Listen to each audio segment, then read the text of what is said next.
Zoom पर एक meeting चल रही थी अमेरिकन के साथ, अमेरिकन पाकिस्तानियों के साथ, जहां पर एक बड़ी शर्मनाक हरकत हुई है। जब पाकिस्तानी एम्बेसडर से कुछ सवालात पूछे गए तो उनकी आंखों के आगे अंधेरा आ गया, उनको दिन में तारे नजर आने लग गए। इसीलिए उन्होंने सोचा क्यों ना वहां पर मौजूद लोगों को भी दिन में तारे दिखाए जाए। उन्होंने सवाल का जवाब नहीं दिया, उन्होंने स्क्रीन पर पोर्नोग्राफी दिखाना शुरू कर दी।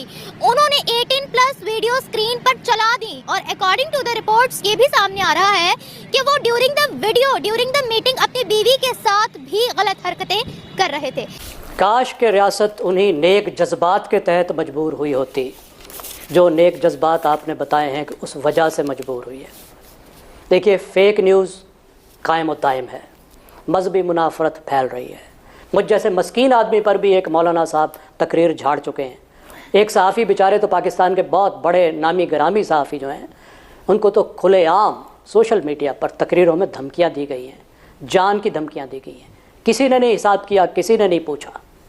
समाजी तकसीम भी हो रही है, रियासती अदारों पर भी हमले हो रहे हैं, लेकिन जो एक्शन लिए गए हैं उसका नतीजा क्या निकला है, सिवाय इसके कि इंटरनेट स्पीड कम हो गई है।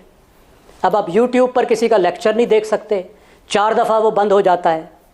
GPS से अब अपना रास्ता नहीं तलाश कर सकते, आपको कहीं से कहीं ले जाता है। डिजिटल इकानमी का कबाड़ा हो गया है। बहुत ही बुरी चीज़ है बीइंग अ मुस्लिम।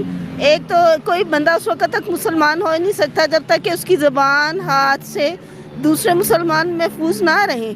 ना ज़ेबा वीडियो चलाना भी उसी गलत हरकत में आता है कि मतलब उसने हाथ से हरकत की, तो ये तो एज अ मुस्लिम वो अपना आप रिप्रेजेंट कर रहे हैं कि वो क्या मुस्लिम है, किस मुस्लिम कंट्री से बिलोंग करते हैं। उन्होंने नहायत घटिया हरकत की, ऐसे पर्सन को एम्बेसडर की सीट से हटा देना चाहिए। अभी रिसेंटली पीटीए ने एक रिपोर्ट इशू की थी जिसमें उन्होंने ये बताया था कि पाकिस्तान के अंदर सबसे ज़्यादा सर्च नाजेबा वीडियोस की जाती है, 18+ वीडियोस की जाती है। तो ये गंदगी हमारे दिमागों में क्यों भरी हुई है? क्योंकि हम बेसिकली अपने दीन से बहुत दूर हो चुके हैं। जो हमारे इवन उलमा हजरात हैं, जैसे फतवे तो बहुत दे देते हैं, लेकिन किसी के अनएम्प्लॉयमेंट बहुत है, बेरोज़गारी बहुत है, गुर्बत बहुत है, बात 10 बंदा करना जानता है, लेकिन किसी की मजबूरियां कोई नहीं देखता। इसमें सिर्फ एम्बेसडर वगैरह नहीं, इसमें हमारे उलमा हजरात भी शामिल है जो खुद अपने किरदार में नहीं झांकते। वो भी 18+ वीडियोस देखते होंगे तो फिर उसी पे बात करते हैं ना। जब आपने एक चीज़ देखी नहीं है तो आपको कैसे पता है? लेकिन ये फहाशी क्यों फैल रही है इस तरह से? देखिए, अदर कंट्रीज में इन्फॉर्मेटिव वीडियोस को बड़ा लाइक किया जाता है, हमारी कंट्री में 18+ वीडियोस को बड़ा लाइक किया जाता है। नहीं, इसकी बात ये लोगों का बढ़ता हुआ रुझान है ना, लोग दीन से दूर जाते जा रहे हैं, इस वजह से लोग गलत वीडियोस को देखते हैं और ये आंखों का जना है।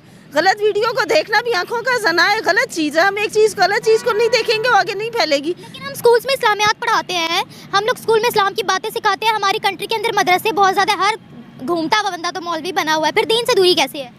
लेकिन मिस वो भी जिनके बारे में लामा इकबाल ने नहीं कहा क्या सूफी और मुल्ला को खबर मेरे जुनून की, उनका तो सरे दामन भी अभी झाँक नहीं है। इन्हीं के वो अपने गिरबान में नहीं झाँक कर देखते। उन्होंने मौलवी को जस्ट एक पेशा बनाया है, उनका हकीकी दीन से कोई ताल्लुक नहीं है। और दूसरी बात कि हमारे मीडिया को कंट्रोल करना चाहिए।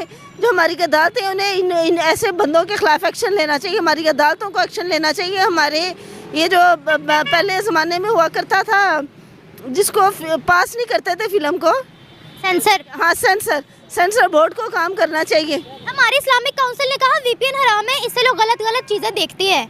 तो अच्छा, वो अन इस्लामिक है, तो ये जो हो रहा है वो इस्लामिक है? वो भी अन इस्लामिक है। अगर ये देखिए, पहले तो सेंसर बोर्ड को एक्टिवेट होना चाहिए, दूसरा हमारी अदालतों को एक्टिवेट होना चाहिए। हम कैसे सेंसर करें ना? अब देखिए, एक मीटिंग चल रही है, उसमें उन्होंने वीडियोस प्ले कर दी हैं, अब वो कैसे सेंसर करे उसको? तो उस बंदे को तो जॉब से हटा देना चाहिए फिर।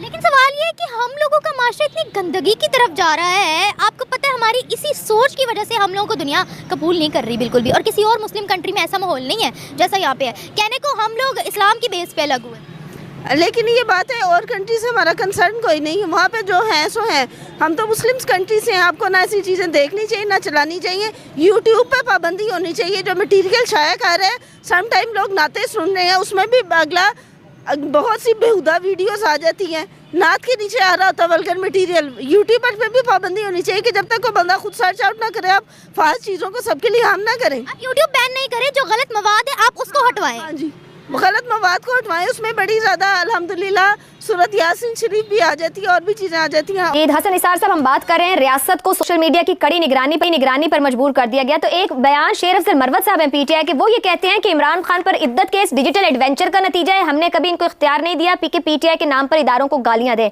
खुद पीटीआई के अंदर इस बात पर इख्तलाफ हो रहा है कि वो सोशल मीडिया जिसको हम इतना इस्तेमाल कर रहे हैं वो हमें फायदा दे रहा है या नुकसान दे रहा है, कि अपने कंट्रोल से बाहर हो गया है। यार मुझे एक बात बताएं। जी जी। ये पता नहीं, आई डोंट नो, अच्छा, कहाँ बैठ के सोचते हैं हम, सोशल मीडिया की अदम मौजूदगी में हमारी अखलाकियात का लेवल क्या था? बताएं मुझे। मेनस्ट्रीम नहीं ना हो गया है। ये अखलाकियात मेनस्ट्रीम नहीं हुई थी शायद। सुनो ना भाई, और नहीं छोड़ देना, एक मिनट। हम किरदार के मामले में, अखलाकियात के मामले में पस्तरीन लोग थे।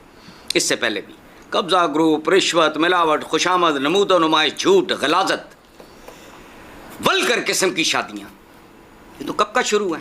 ये तो जुमा 8 दिन हुए हैं जब फैक्स आई है फलाना। सुन तो लो यार, पहले बात सुनो। अगली बात मत भूलना कि फैसला कुन जो सच्चाई है बनी नौ इंसान के लिए, वो है टेक्नोलॉजी। किसी का बाप उसको नहीं रोक सकता। कभी फोटोग्राफ हराम थी, और ये तो भाई टेक्नोलॉजी है। इधर तो रूहानियात बहा के ले गई टेक्नोलॉजी। फोटोग्राफ हराम थी, लाउड स्पीकर हराम था, इंजेक्शन हराम था, खून देना, अदा की पाबंदकारी, ये सारा हराम था, हलाल हो गया। तुसी हज जुमरे नहीं जा सकते तस्वीर तो बगैर। What nonsense. ये देखो, ये तो सियासी चीज, यानी घटिया सी बात है। कड़ी निगरानी के तो कड़ाके निकल जाएंगे, धज्जियां उड़ जाएंगी इसकी। अवाम में फ्रस्ट्रेशन, गुस्सा, नफरत, इसका इजाफा होगा। नादरा से 27 लाख पाकिस्तानियों का डाटा चोरी हुआ है, ताज़ा तरीन है। डूब मरो है तुम्हारी ऐसी फायर वॉलों की ऐसी की तैसी। You cannot do anything. Technology याद रखना रोंद के गुजर जाएगी इनको। और ये हुआ है, ये बर्रे सगीर की औरतें माशाल्लाह, जब जहाज देख के भागती फिरती थी सेनों में, बेपर्दगी हो जाएगी। ट्रैक्टर आया पाकिस्तान में, we had some lands in Mian Channu. अफवाह पता क्या थी? ये साजिश है हमारी जमीनों को जलाने के लिए। खुदा का खौफ करो, 2 टके की औकात नहीं थी आपकी, भूखे मर जाते आज अगर आपको वो हाइब्रिड सीड वगैरह ना मिलता। सही हो गया। अपनी औकात देखें, पर एकड़ यील्ड क्या थी आपकी और आज कितनी है? ठीक है, तो इसलिए जाने दें, इनकी कोई औकात नहीं है।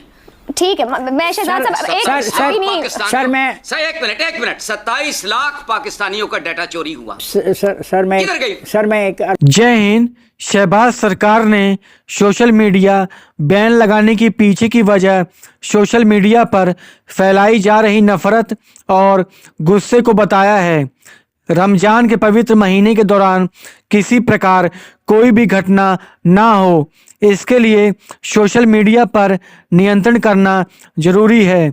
गुरुवार देर रात को ये खबर सामने आई है। पाकिस्तान के अखबारों की माने तो मरियम नवाज ने बताया कि सोशल मीडिया पर नफरत फैलाने वाले कंटेंट और गलत खबरों पर नियंत्रण और आपस में हिंसा से बचने के लिए ये फैसला लिया गया है। ऐसा पहली बार नहीं हो रहा है कि पाकिस्तान में सोशल मीडिया को पूरी तरह से बैन करने की बात कही गई हो। वहाँ के सेना के प्रमुख जनरल आसिम मुनीर ने तो पहले ही सोशल मीडिया को डिजिटल आतंकवाद करार दे चुके हैं। उनके मुताबिक पाकिस्तान को सोशल मीडिया प्लेटफॉर्म से निपटने की ज़रूरत है। वहीं पाकिस्तान के उप प्रधानमंत्री इशाक डार ने भी सोशल मीडिया पर पूरी तरह से बैन लगाने की पैरवी कर चुके हैं। फरवरी में आम चुनावों के रिजल्ट में बदलाव करने के आरोपों को लेकर शहबाज सरकार एक्स पर बैन लगा चुकी है।